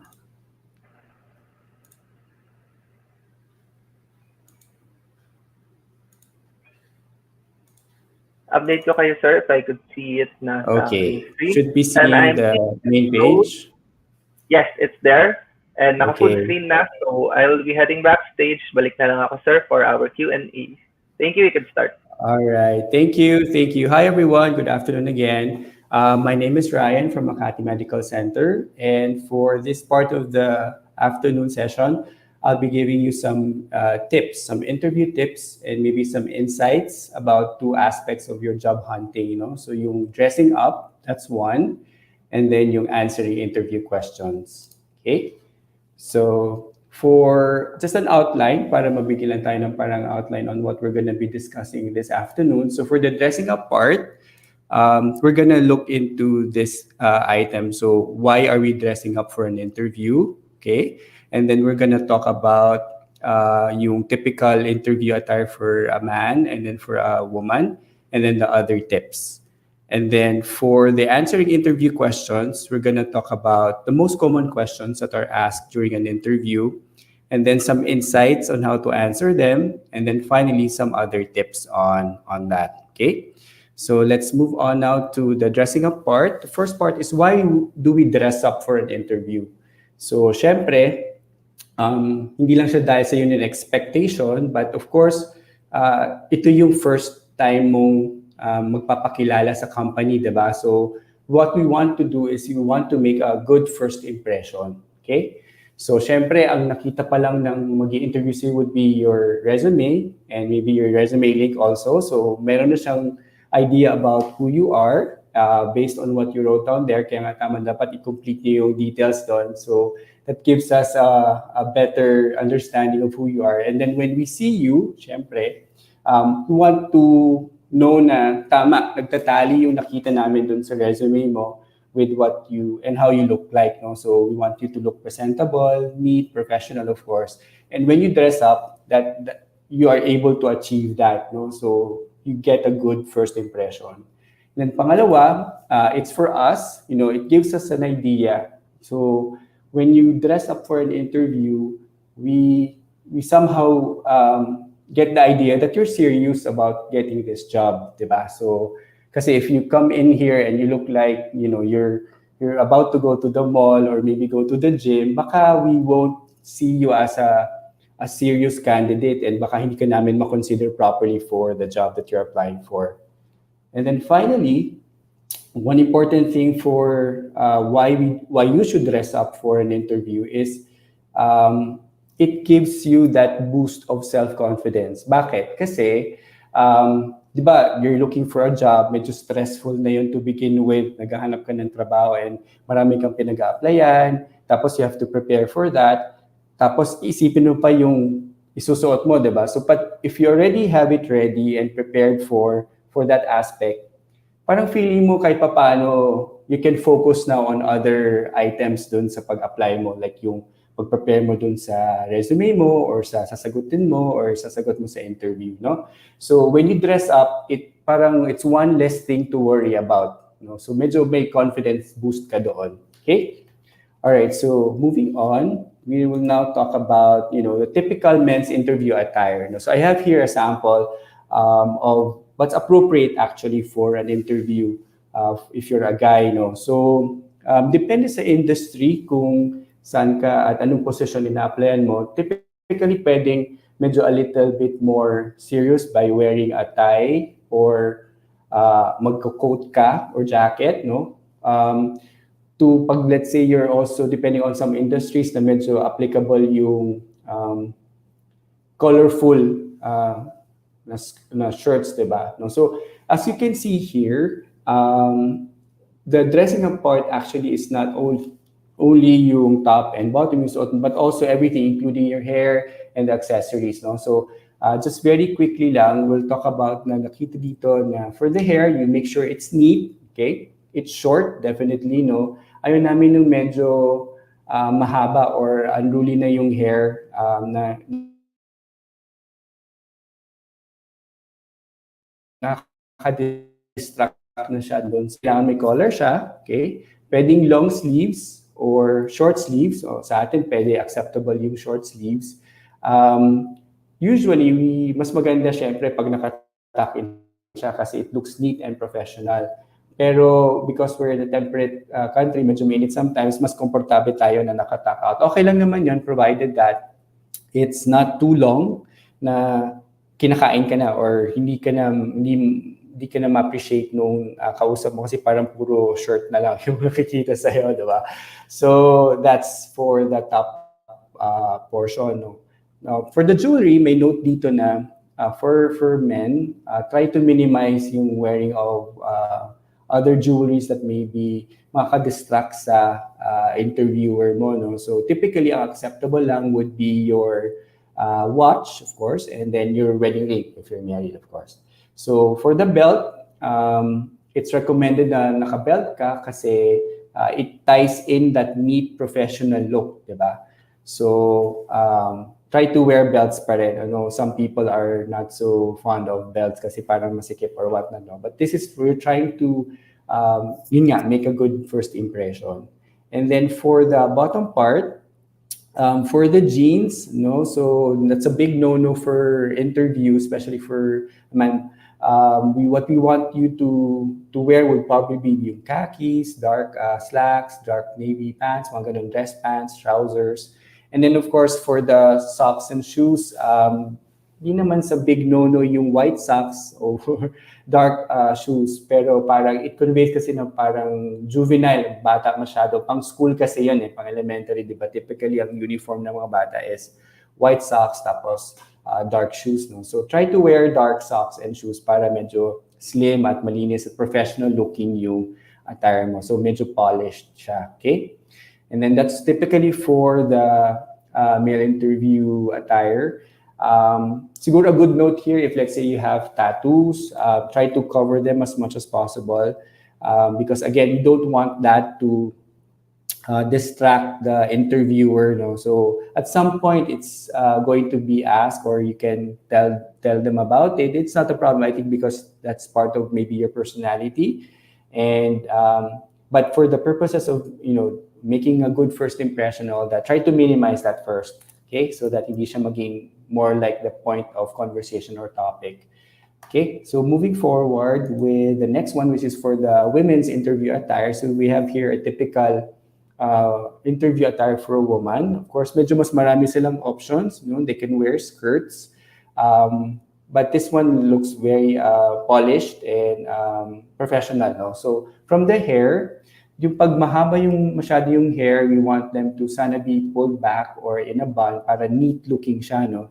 But again, it depends on how well you take care of your hair and how well groomed you are. So pwede naman, we can allow that kind of parang relaxed look on your face, no? For the makeup, we would want na natural to a little bit of color, pero try to stay away from yung very dark colors o kaya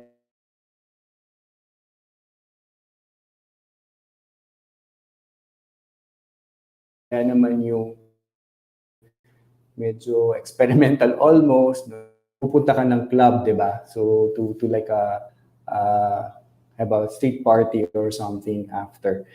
So that's for the makeup for the girls. And then for the top, you can wear, which again, many designs and varieties and petty for the girls, but try to be professional in the sense that you don't show as much skin as allowed. No, parang kaya we discourage wearing sleeveless shirts unless you have a coat that you're gonna wear over it, or maybe a light cardigan over it. No, and then for the jewelry,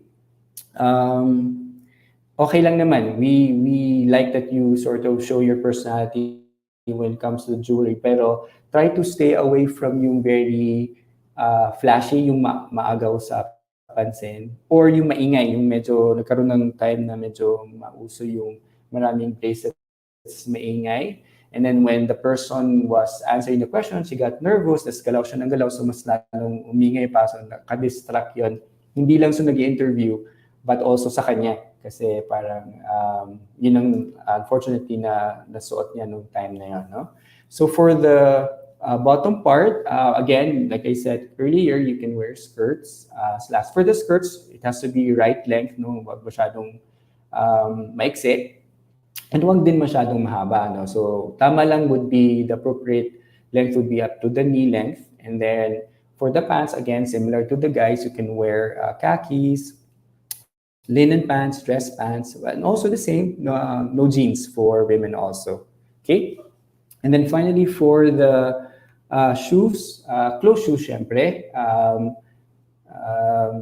Sometimes some people and some industries see na pag nagpakita ka ng toes or toenails, medyo para sa kanila vulgar na yun, no? Medyo parang unprofessional na. So just to play it safe, most, if not all industry, acceptable yung closed shoes, and then for the height, 1.5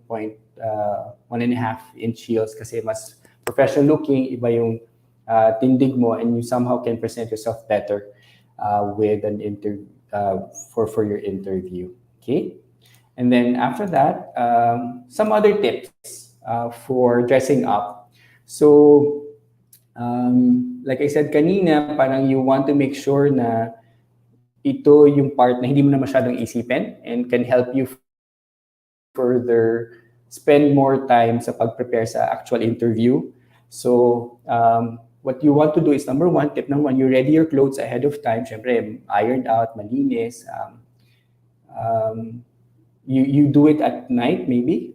I would suggest at night because come in the morning, your brain is already focused on that interview and can be very hectic kaagad. Parang baka magulo kaagad yung morning mo because kung saan-saan ka nagpupunta to look for the clothes or the items that you need to wear. No? So, but if you ready it already, the night before and they're properly pressed and all that. So, diretso lang, mabilis lang siya, susot mo lang siya and everything. And maybe that gives you some time to mentally prepare na for your interview and maybe even get breakfast para hindi ka na magmamandali. No? So that's step number one. Number two, don't forget yung shoes mo, accessories mo, parts ng attire. So that can help you look more professional or can distract people and not make you look professional. So for the shoes, doesn't have to be new. For as long as it's clean, neat, okay na yan. Hindi siya minus points for you pag hindi siya bago or whatnot. No? So again, for the accessories, I've talked about that already. And then for number three, very important but basic, of course, yung grooming and hygiene natin. So We want to make sure na, again, it's all about you presenting yourself to the best of your abilities and not distract the interviewer from the topic at hand, no? So, syempre, pag mainit sa labas, you would want to be at the venue earlier para you can freshen up if you want to, if you need to, di ba? Yun. So, those are just some insights or tips on the grooming and hygiene part. And then the last two, hindi man siya masyado ni-discuss. I know that you can Google dressing up and sobrang daming insights or information that you can get. No? Pero I just want to share with you na yung for the tips on dressing up. Best accessory talaga would be your smile and your positive attitude. No? So, iba yung ang ganda ng suot niya, maayos yung ano niya, yung damit niya and everything, pero hindi siya tumatawa, hindi siya nakasmile.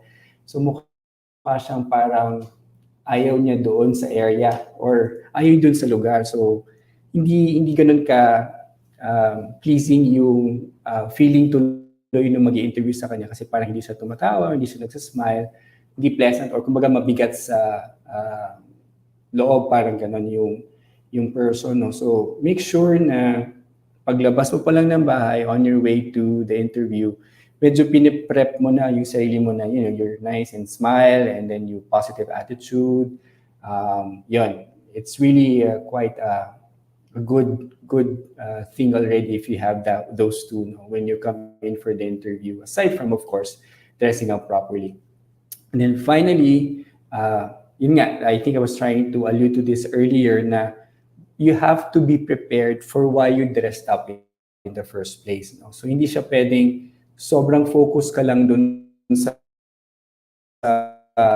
you look the part, you dress the part, pero kung bakit ka nagsuot na maayos at nag-dress the part, hindi mo pinaghandaan din. No? So yun yung importante talaga. No? So you make sure na yung suot mo, how you look and all that gives you the right parang supports you in getting that job, diba? So how you will get the job is basically how you answer during the interview, yung performance nyo during the interview, and kung ano yung sasagutin mo sa mga tanong ng interviewer. Pero yung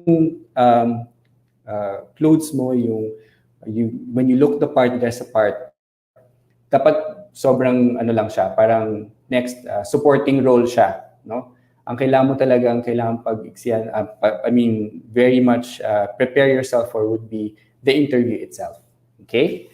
So, I hope I was able to give you some insights or pointers or things to remember in the aspect of dressing up and how it plays in your job hunting. Okay? So, going back, the next part of our talk today, I will share with you some information or some insights, some tips about answering interview questions. And in this part, we'll be focusing on these three things. So one would be the most common questions that are asked. Okay, I'll try to break it down for you so you know how to answer. No, I'm not going to give you exactly how you should answer, but maybe explain to you why we ask these questions para maintindihan mo kung how do you want to answer it and para mas successful yung pag-convey mo kung ano yung gusto mong iparating sa mag-i-interview. Okay, so that's one of the important things there, I think. So most common questions. Next one would be when you're answering, some insights or tips also, and then of course other tips on that. So going to the first part, these are some of the most common interview questions. So I'm sure if you're not a fresh grad, you've worked already, I'm sure you've been asked one or more, or maybe all of these questions in your past when you were applying for a job, no? So for fresh graduates, I hope that this will give you some insights, no, for how to handle or how to tackle these questions.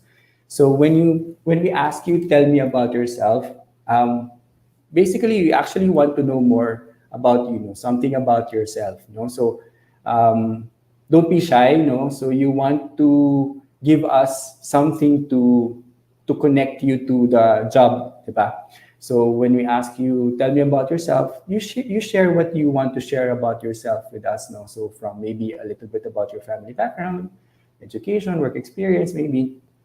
And then what we want you to do is to connect that with why you're good for the position you're applying for. It's important kasi parang it gives the interviewer a lot of areas where they can now ask questions about you related to who you are and why you're here you're going to be why you're applying for the job, no? So yan yung parang feeling ko how to break that question down. Hindi for us as interviewers, when we ask this question and the applicant is not able to answer, or when they answer it's really short or it's too little, or too much for that matter, it gives us a different kind of impression, no? So when it's too little, parang feeling namin, is the person really interested in applying? Pero that's just the first question. It's just really about yourself, no? So bear that in mind, and when we ask this question, we actually want to know you, and we want to know why you're good for the job. I think also it's worth mentioning to say that when we invite you for an interview, so gusto ka namin, we want to find out more about you so that we see if you are actually the one that we're looking for in the job. No? So that means that we already like you for that matter, no? So no, walang interviewer na tatawag sa'yo or mag-interview sa'yo with not accepting you in mind, no? So parang that would probably be a waste of your time, but also a waste of time of the interviewer. Kaya be safe or be confident in the fact that when we schedule you for interview and we invite you, ibig sabihin, there's something about you that we like and we want to see if we're correct, no? If you actually are the one that we're looking for. So that's it, okay? For question number 2, why do you want this job? It's basically it's a question about, do you know the company you're applying for? Why? Because pag tinanong ka namin, why do you want this job? What we normally like to hear, again, we're not saying na ito yung gawin yung formula, but it's because we want to know kung saan ka doon sa position na ina-applyan mo sa amin, no? So the only way you can sell yourself na ito talaga yung position, ikaw talaga yung person for the position, you have to know the company, what the company is about, what they do, the specific position you're applying for, how does it help the company do its job or support their customers and all that, no? So that's really the way to handle this question. Why do you want this job? It's really about what you know of the company. And then for number 3, what is your greatest strength and greatest weakness? These two, number 1, parang it's really again about you if you know yourself, and you can, for the greatest strength, if you know yourself and you're able to sell that and connect that with the position you're applying for and how that strength will actually increase the way you're doing the job, okay? So that's for the greatest strength. In greatest weakness naman, well, of course, nobody's perfect. No, we have all different strengths and weaknesses, no? So here, this is not a question of that we want you to fail, no? So it's actually a question of gusto naming malaman kung paano mo ba i-handle yung sarili mo when you're faced with what you say is your weakness, no? So more than identify, more than alam mo kung ano yung weakness mo, dapat alam mo na kung paano mo siya i-handle. So sa amin, mas importante yung you know how to deal with your weakness more than knowing your weakness. Kasi sometimes, ayaw namin is, yes, alam mo nga yung weakness mo, pero you don't seem to offer a way or a solution for yourself para ma-improve mo yung weakness mo. So it's really about, can you overcome your weakness? Are you doing something about improving yourself in that aspect? No? So those are the kinds of things that we're looking for in that question. And then for number 4, how do you handle stress? Similar to greatest weakness, no? But for handling stress kasi, it's more of, in terms of the job, of course, we would want na job is stressless, pero I don't think that that's the case, no? There will always be something about the job that can, push your limits or push your buttons, etc. No? So how do you handle stress is about if you're able to overcome that thing that everybody encounters at work, no? So syempre hindi sometimes lahat nakaka-encounter nung parang mahirap yung work, ang daming deadlines, etc. No? So it's up to you to actually convey or show to us na ito yung ginagawa mo when you encounter this part or this stressful thing. It's how you handle it and what happens if you do it this way or that way. No? So that's usually for the question of how do you handle stress. And then finally, for why should we hire you? This one can be sometimes mahirap siyang sagutin ng applicant, no? But actually, this question is about the position itself. If you know the position, the requirements of the position, yung qualifications, because that's actually how you can answer the question. No?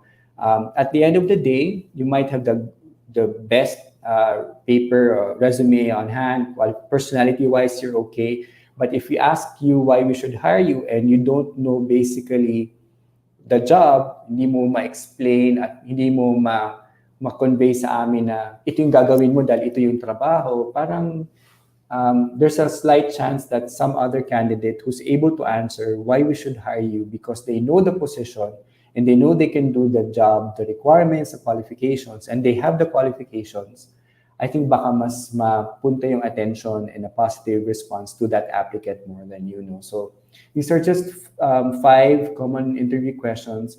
And well, yun nga, I hope that I was able to give you insights on these questions para you know how to answer them when you come in for your final interview or interview. Okay? And then going back to our main menu. So some other tips when you're answering. No, so these are just basic, but somehow important to remember. So number 1, you answer the question directly. When we ask you a question, it gives us a different impression when you somehow don't answer it. Ang sinasagot mo something else or could be somewhat related pero it took you a long time to get to that or completely different. Wala talagang kinalaman dun sa tanong namin yung question. So when we ask you, just answer directly kung ano yung tinatanong. Usually, when we ask you during your interview, medyo may mga series of questions na kaming ready talaga. May mga buckets of questions. Somehow, they're close together to determine some aspect about you, your qualification requirements. So typically, you don't have to answer everything with just one or first question. No? So just answer directly. Normally, we'll have follow-up questions that can somehow clarify further and gives us an option to ask some question about it or maybe for you to clarify further. And we can get to understanding more you during that process. Okay. And number 2, refrain from saying filler sounds and words such as as, tsaka, ganon. Okay? This one, pwede naman hindi siya be all. Hindi pwedeng pwede naman magsabi ng and as, but for as long as there's a limit lang. It doesn't distract you na and it doesn't give us the interview the impression na baka hindi mo alam yung sinasabi mo. Parang ganun. Okay?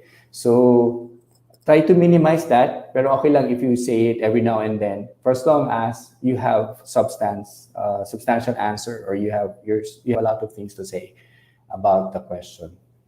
Number 3, other tip is always be looking to show how you're qualified for the job. Again, depending on the question or the interviewer, there would be some interviewers na they're very direct at finding out or looking at this part of your application. Yung kaya mo ba at alam mo ba kung paano gawin yung trabaho or alam mo ba kung anong hinahanap namin at kaya mong gawin yon. So they will ask you questions, they will ask you questions, and then you always have to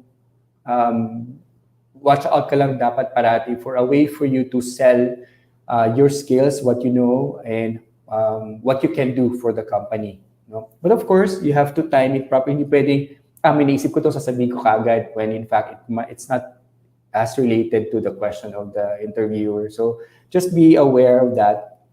But if you're given an opportunity to say something, then you can share that. No? Again, it's you building a case for you na ikaw talaga yung dapat piliin ng mag-interview or nag-interview sa'yo for the position. And then finally, it's also very self-explanatory. Be honest. No? We want, syempre, you say who you are and you do what you say you do, ganon. So we don't want to hear don't tell us what you want us to hear, but more like just be honest with what you can and cannot do.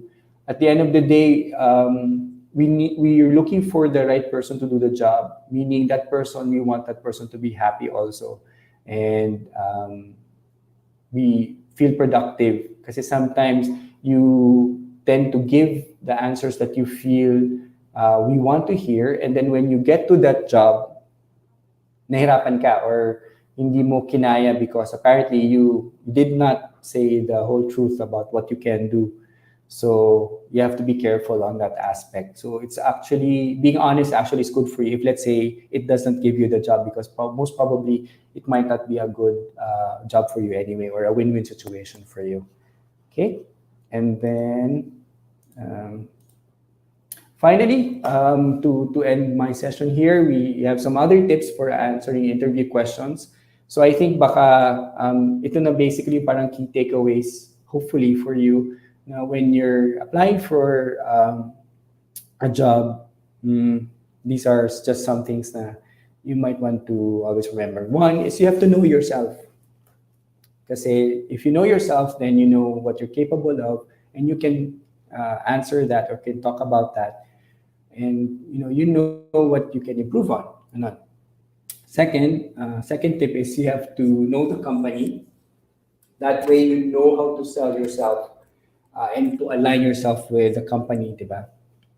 And then 3, be ready to provide examples. Syempre, you have to be able to support your claims. And then finally, you have to practice. Practice. Okay? All right. Thank you. Thank you, Sir Ryan. We already have here questions from the audience. So, i-flash na namin sa screen. First is from Hernan Deniega. Good afternoon, sir. How to properly answer the question, why should we not hire you? Okay. Why should we not hire you? Okay. There's really not a proper way to answer it, but more like we want to know if you're actually honest enough to say something that you feel will disqualify you for the position. Okay. So it talks about you being honest with the job, but also it talks about what you know of the job. So going back with with my slides though, we asked that question because we want to know if there's anything that we should know about you. Yun. So I hope I answered that question. Okay. Okay. So, Any other question? yeah. There's another question. Diretso ko na po yung question. Di ko na ma-analyze yung sagot niya, sir. Diretso na tayo. Is it okay to add po at opo while answering interview questions? Yes, it's okay. Actually, for my industry, healthcare, there's no problem with putting po and opo. Yeah. Okay, so no problem with that. Go ahead, use po and opo. I think one last question po we have here. Good afternoon, sir. Is it a bad impression to answer in Taglish during interviews? It depends actually, depending on what you're applying for. Syempre, for BPOs, I think that they require people who are good or fluent in the English language. Taglish might give them the wrong impression. Okay, but for some other industries like healthcare or local companies, I think it's not minus points for you. But try to minimize it because I think there's a kind of Taglish na medyo comes across as not serious. Parang it's almost like you want to sound, hindi naman you want to sound, but it comes across to the other person as not as professional as maybe if you talk straight English or straight Taglish. I mean, straight Tagalog. Yes. Okay. Okay, thank you, Sir Ryan. Unfortunately, that ends our Q&A portion today. So thank you very much Okay. for joining us. We hope that we could invite you to our future webinars. Thank you. Okay. Thank you, Sir Robert. Bye, everyone. Thank you. So once again, sabihin ko lang ulit that you could check jobs180.com/Makati Medical Center to learn more about yung company ni Sir Ryan. Now, we will now move on to our last topic, but before that, we would like to show two testimonial videos which we will be sharing now. Hello, graduates, professors, and deans, and all participants here with us today. I'm Engineer Athena Fafotakis. Some of you may know me, but I think most of you won't. I graduated BS Geodetic Engineering year 2018. So Ma'am Grace called me and asked me to share my experience ng grads prep namin. And I was like, ano nga ba? Kasi minsan, di ba, when something is happening at the moment, we take it for granted. Like, di ko naman magagamit to. So, kung naisip mo yon, I'm here to tell you na yes, magagamit mo to. The seminar given to you now, yes, siguro some parts not applicable to you. But the entirety of the lesson, matututo ka. How to build your credential, how to properly and significantly make your CV. Because in all the applicants there is, why should the company pick you? Dapat sa CV mo pa lang, outstanding ka na. Hindi naman yan tinuturo sa mga subjects natin, di ba? So, grab this chance to learn how to make an impressive CV. Also, I want to point out yung mock interview because I can honestly say na nakatulong siya sa akin. How? Kasi wala na yung masyadong kaba. And some of the questions anticipated mo na. So, you will know how to approach certain questions like paano ka sasagot in a way that you shouldn't go over the top, that your future boss will expect too much of you. And of course, you shouldn't lower yourself that they will think less of you. And for me, yung hardest question is, tell me something about yourself. Kasi, ang awkward, diba? How can you express yourself or how can you introduce yourself in just a few words? Tapos, yung few words na yun, they will expect that yun ka. Pero meeting with different HRs, help me understand how to approach these kind of questions na kahit kabado ka, you look and sound confident kasi, di ba? Confidence is the key naman lagi. Here is a little advice from me to you. You have to remember that there will always be so much more out there. That you will face difficulties after your graduation, after your board exam. So as early as today, you should all start preparing for all those unknown possibilities. As entering the real world might be a difficult adjustment for some, if not all, and ang daming factors to consider and you will be really put in a situation out of your comfort zone. But for the good naman yon, it is to help you grow in your career, on yourself, on your life. Also, you have to learn to be a team player, how to deal and read people. And when it comes to your set goals, you will learn that achieving these goals won't be as easy as you thought it would be. Kasi nothing is perfectly planned. Nothing happens perfectly as you planned, and you have to accept that. But all you have to do is to never give up and to strive in whatever it is that you do and whatever it is that you want to be. So this is my great grads prep experience. I hope I have imparted some things to you guys. And of course, congratulations, future graduates of 2021. Bye!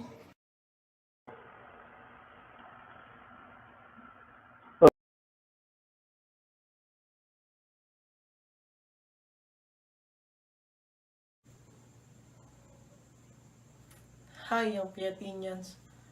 First of all, congratulations on another achievement unlocked. Despite that we're in the pandemic, you're still not losing hope and you keep fighting for your dreams. Grads Prep helped me to boost my confidence and enhance my skills in preparing for a job interview. I am lucky that I attended Grads Prep event. It offers a series of seminars like techniques in answering questions and the do and don'ts during an interview.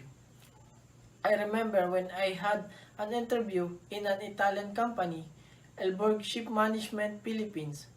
Some of the questions asked by the interviewer were the same as the question in the mock interview. That's why I have the confidence that I will pass the job interview. I am currently taking my cadetship program in Elborg. Recently, I passed my Marina licensure exam for Marine Engineering Watch, and now I'm preparing to be fourth engineer or third engineer on board. Long live FEATI University!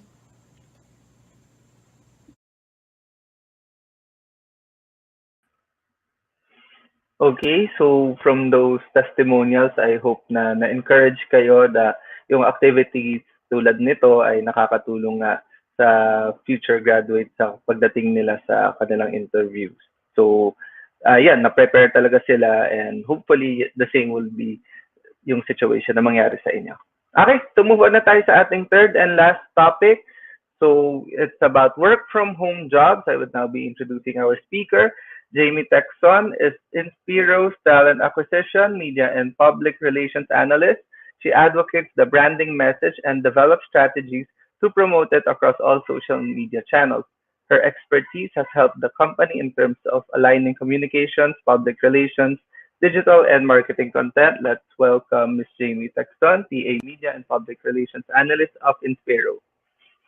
Good afternoon, Miss Jamie. Hello, Miss Jamie. Currently, you are on screen but on mute and can't see your video. So while we're waiting for you, I'd like to thank yung ating viewers kanina na nagtanong ng questions. So hopefully, dito sa ating talk na to, magtanong din tayo sa questions this time para sa ating topic naman. Okay, right now I can see Miss Jamie sa screen. Hello, good afternoon. Hi. Hi, Robert. Kamusta? I'm actually excited to join this again and be invited now as a speaker. And Okay. yeah, can you see my Ayan, screen nakita ko now? na excited na nga si ma'am. Nandiyan na agad yung Ayan. kanyang screen. So, Hello. totoo pala. So, I think Ayan. since nandiyan na yung screen nyo, audio, video is fine, you can start na rin. Thank you. All right, perfect. Um, so how's everyone? I hope everyone's doing okay and observing all the measures as we are still in this new norm pa rin. And today we will go on to details of how companies hire for work from home jobs. Well, aside from this topic, I want to highlight some areas wherein our other guests could also benefit from today's talk. And come on, we can now hop on how companies select their applicants compared from today's landscape. Where we will talk about here the candidate experience landscape, wherein candidates nowadays would actually view more on the employer branding attributes now. All right, so I'll show you here the slide. The slide here will talk more about the classic model candidate experience, wherein the company weighs more on their requirements, wherein this pretty much put pressure on the candidate's end. For example, if a candidate went to a certain job application and then found that a certain role, she didn't meet any requirements for that for a certain criteria, the scenario would be typically is they would shy away from the said incident. So, but now the game has changed. This is the current model, the modern candidate experience approach, wherein candidates today, kasi diba, like millennials, Gen Z, they're more into social media now. So if a talent gives their time, skills, and effort, there must be something on you. I mean, you as a company and your offer that are beyond the compensation. And then the generation today, the talents today, has this mindset of why should I work for you? And they would actually look for these three value propositions that always matter, which is the work environment, compensation and benefits, and leadership. Wherein this is us companies, the struggle is real in finding the right people now. And we would actually compete in attracting the candidates. This is where the battle begins to promote the employer value propositions, as applicants have a lot of options to choose from, particularly when we all shifted to work from home setup. But you as a candidate, how would you market yourself, or how would you sell yourself well to your employers and be that candidate that they should look for? These are the things that you would need to know. So the difference between a resume and curriculum vitae. So a resume, it's more on a bulleted format wherein it'll start from your work experience down to your educational attainment. Then lastly would be your seminars that you attended, and then your references. It's more on a bulleted format, and resume is considered for applying for any support roles or rank and file. Wherein for compared to curriculum vitae, this is in narrative or present tense form, and this is more ideal for executive roles or managers. And aside from this, you as a candidate, you may have the experience already, but you need to have these habits. Like you have to search for the company. Um, we love candidates who are searching for companies because say they would think on what, or they would look for, let's say, certain criteria that a company is lacking for. So it's a plus for us if a candidate has found a certain criteria that we don't have, and then they are there on that position to help us provide more clients and how we would grow or progress to a better company. And then next is someone who reads the job description. And then next is you evaluate yourself if you're fit for the role. Same with Ryan. For you practice, apply for the job, and then actually you could do it in reverse. You apply for the job, then you practice. Um, for today, well, the cliche before, it's practice makes you permanent, but now practice makes you go on a more progressive development. So that would be the better take when we look on for that term practice. While for the waiting time after applying for a certain job, we should allow ourselves to find more good reads like the do's and don'ts about job interviews. Look for streaming content. There's one which is YouTube. We should look for tricky job interview questions. And then we search for online training tools that's free on Google. I mean, we have to take time exploring more other tools wherein that can help our skill set for development.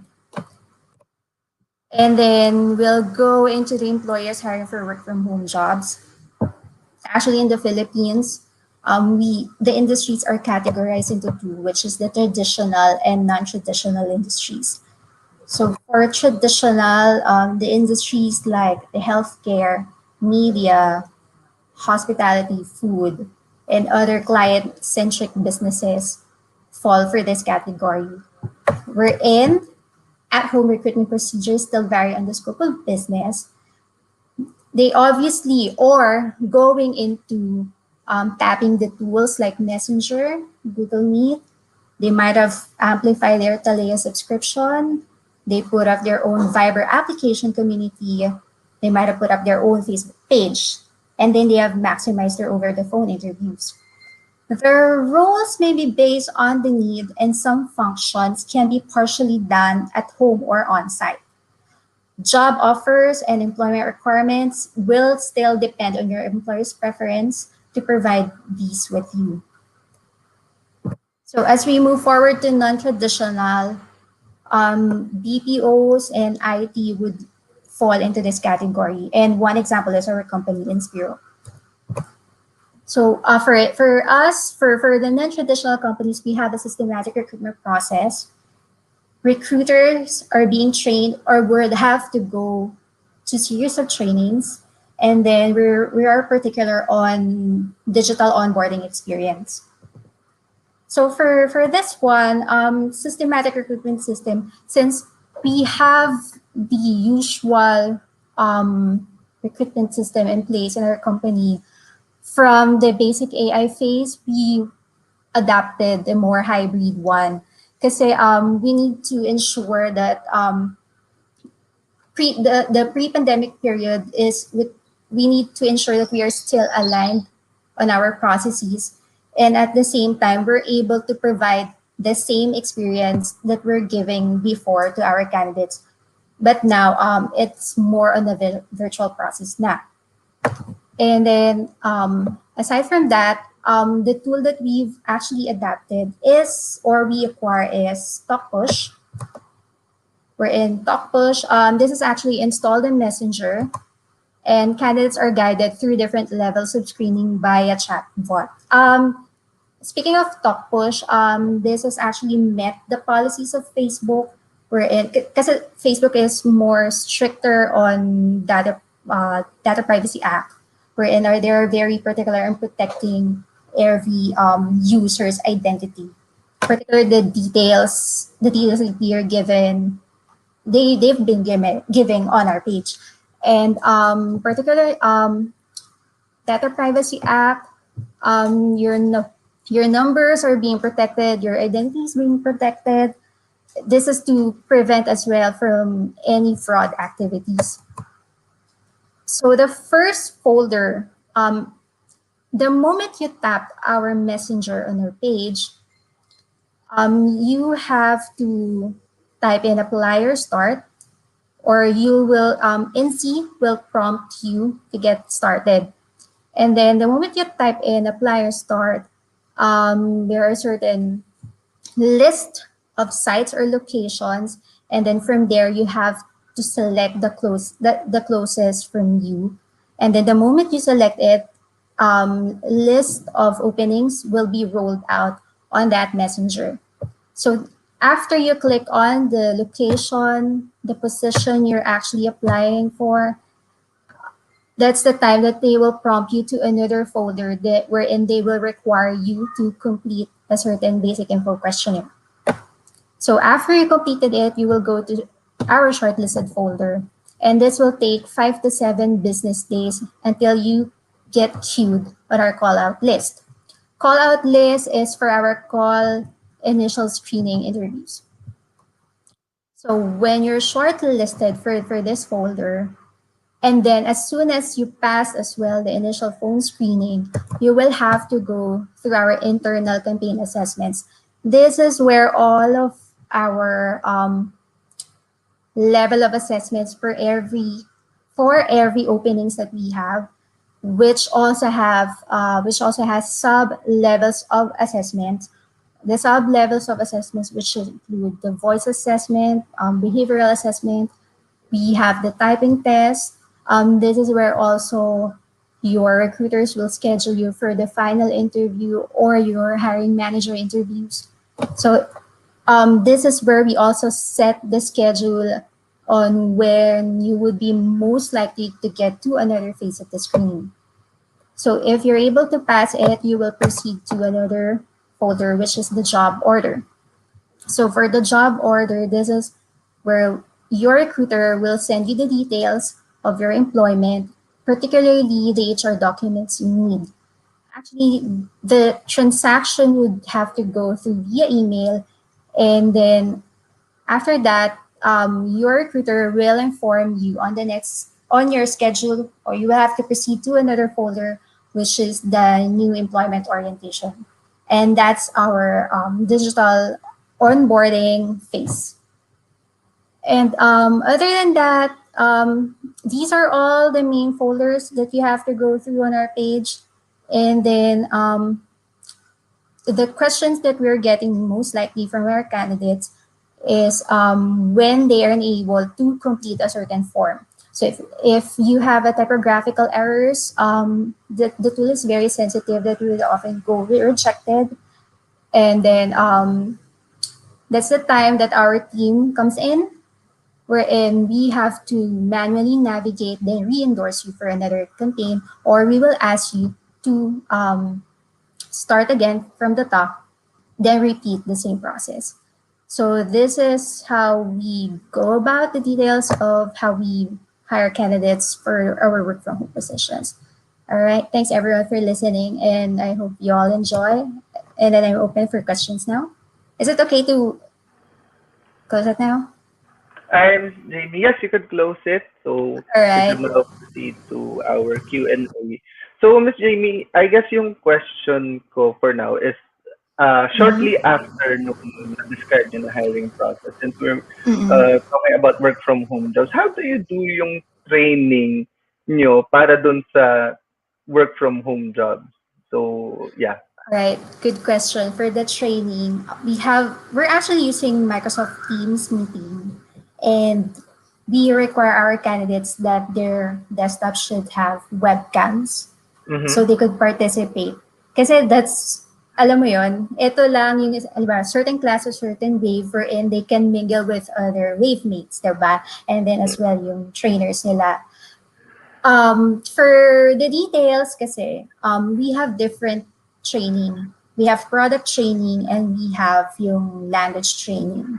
So actually yung modules namin, it's very top secret. So I could only say that much lang muna for now. Pero Okay. if you join the company talaga, you will know kung ano yung meron sa product training. Kasi we have non-disclosure agreement din kasi sa mga clients namin. Of course. So what I could provide at the moment is we have yun nga, product training. Magkaiba pa yon. And then yung next is yung English training namin. Actually, kailangan maipasa ni candidate yon. Kasi kapag napasa nila yon, that's the time that they were be deployed to Mm-mm. the floor na. Okay. Sige. Para sa ating viewers, para if interested kayo, malaman yung top secret ni Miss Jamie pagdating sa kanilang training, go to jobs180.com/inspiro. Yan, apply kayo dyan. Sana maging part kayo. Na-highlight yung top secret doon. Yes. So, Miss Jamie, you mentioned kanina about yung sa webcam that kasama sa MS Teams nila.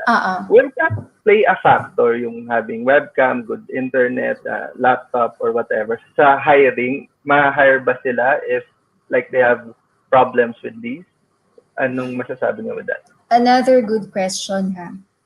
Kasi sa company namin, we provide certain tools na, alam mo yun, designed lang for that company and that certain agreement between a certain client din, di ba? Mm-hmm. And then, kasi we have servers here in the Philippines, di ba? Iba yung residential server sa ginagamit ng company. Kasi sa company kasi, let's say us, we are using a certain tool to access all of the communication, all of the assets of the company compared to a regular na server na meron tayo sa house. So, medyo, alam mo yun, very protective lang si company pagdating sa mga ganitong bagay talaga.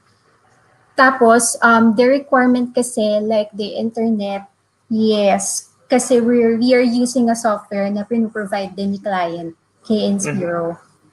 And then, we have to follow this kasi, syempre, customers, you have to attend them real time, you have to talk to them, you have to ensure that all inquiries are attended and being resolved in less than 2 or 3 minutes. Actually, yung 20 minutes na, it's sobrang long.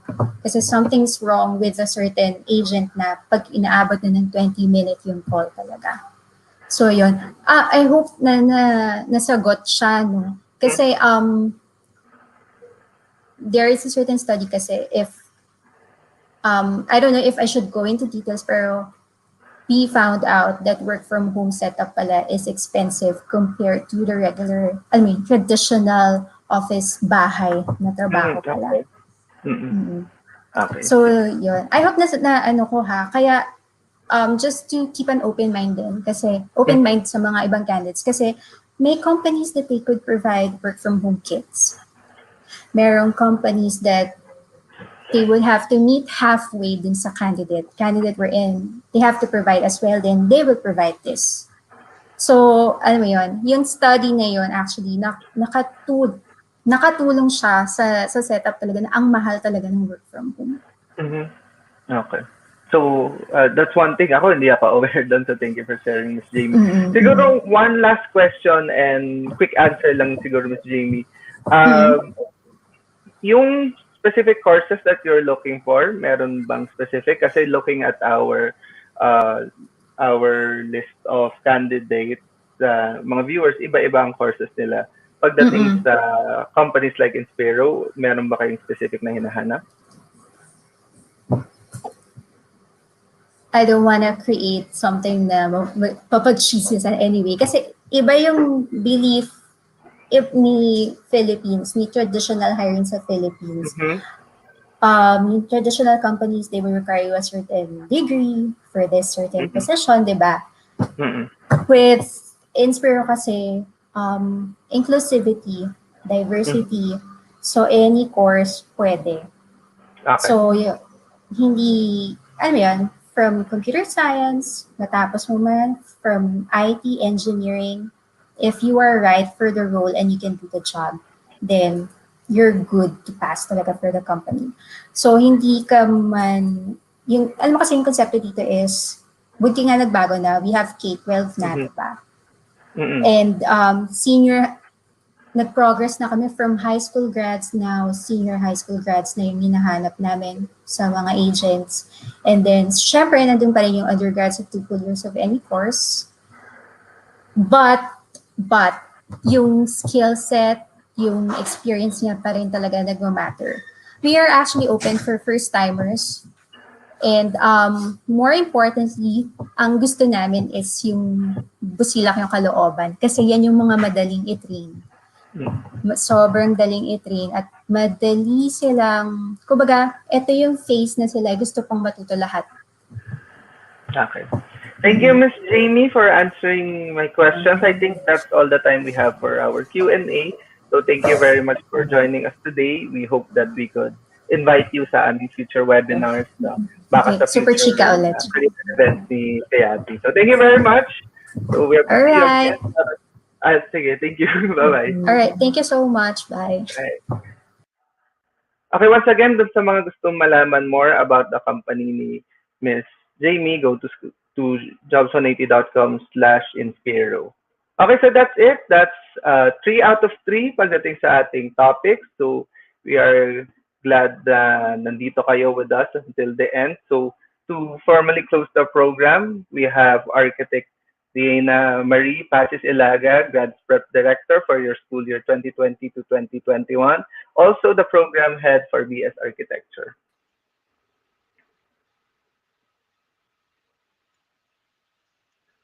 Hello, ma'am. Good afternoon. Hi, Robert. Good afternoon. Hi. Nice seeing you po. So you could give na message na po. Thank you. Okay.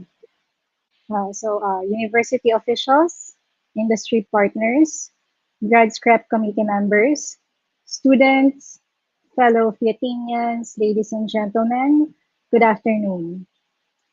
Allow me to say a few words before we end this timely and informative webinar entitled Marketing Me at FEATI University, sponsored by jobs180.com. I want to express my sincere gratitude and congratulations to all of you for sharing your time to attend the 15th year of the Grads Prep program, which, according to my assessment, has been a great success.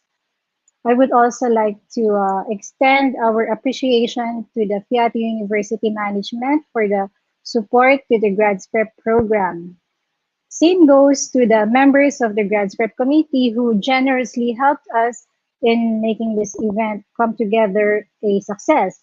Of course, we have Miss Grace, Miss Vanji, Sir Luis, Sir Justin, Ginza, ITEDP, and of course, Dean Tristan Makapanpan. I would also like to thank all the resource speakers who made excellent and insightful points today. Sir Robert, Sir Kim, Sir Ryan, and of course, Miss Jamie. I'm sure that everyone was enlightened of your presentation for our students to be well equipped and prepared in entering in their respective chosen careers. To our industry partners and alumni who also took some time to share their kind and motivational words, thank you very much. I thought that I should highlight a few things during my closing remarks, which I want to give you as food for thought as to digest as we end today's session. So all of you knows that it has been a year since the start of this global pandemic, which has claimed millions of lives and changed the ways in which each of us relates to, particularly in navigating the world. Unfortunately, things have not really improved as much, so things may still seem to be rough around the edges for quite some time now. However, here we are. So we continue to move forward and take advantage of the technologies that we have. So we had to work around all the challenging limitations and restrictions, and yet here we are talking about your plans and discussing the things to do after graduation. I am proud of all of you, for one, just being here today. With that, you have to continue what you have started, invest in yourselves, improve your competencies and skills, be that soft skills or hard skills. Continue growing, never stop learning. You have to look for opportunities and don't let the current situation hinder you from achieving your goals. Because finding a job after you graduate at this time will be incredibly challenging and overwhelming because you see our dear students, bittersweet as it may sound, life goes on. You have to learn to deal with it. Having said that, may you instill in yourselves the mark of being a true Blue Fiatinian, a person with integrity, scholarship, accountability, equality, and patriotism. May these values guide you all, be it in the face to face or the virtual realm. Always remember that skills and competencies can be learned, but it is our values and disposition that makes us human. Before I end, I just want to post a quick announcement. So please take note that we will be having a part two of the Grads Prep program, which will be the online pre-employment examination, wherein you will be having a mock exam and interview to gain a hands-on experience of the actual employment process. So in essence, what you have learned today, what you've learned from today's talks, you will be applying them on those dates. So the event will take place on April 28, 29, and 30 to be facilitated by the Guidance Counselor's Office, care of Ms. Melai. So please stand by for further updates and announcements. So with that, we hope that you instill in yourselves what you've learned today. And thank you everyone for listening. We pray for you and your family's safety. And I bid everyone a good day. Thank you. Thank you, ma'am. Once again, on behalf of Jobs 180, thank you for inviting us.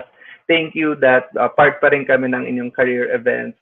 Nakita nga doon sa video, ilang years din na kami kasama. Sana more years kami pa rin. Thank you, ma'am. Thank you. Hope to see you soon po. Nice. Okay, so that's it for today for us. Thank you once again to everyone. We would like to thank again Makati Medical Center in Spiro for sending representatives to give the talk today. Once again, we'd also like to thank CEO Group for being one of our corporate sponsors for this event. Get the latest fashion trends for your corporate attire needs. Check out CEO Store in Lazada and Shopee or at the nearest mall in your area. For career opportunities, visit jobs180.com/CEO Group. Just some final announcement. Itong video natin today is streamed live, but it is also saved dun sa aming Facebook page after. So, if may na-miss kayo or gusto balikan, punta lang kayo, panoodin ulit yung video. Okay, and don't forget, make your resume link as soon as possible. Apply, go to jobs180.com or schools.jobs180.com/FEATI. Okay, so thank you to our viewers. This is goodbye for me. So goodbye na ako sa inyo. But please stay until the end for some videos, including your school. So stay safe and goodbye.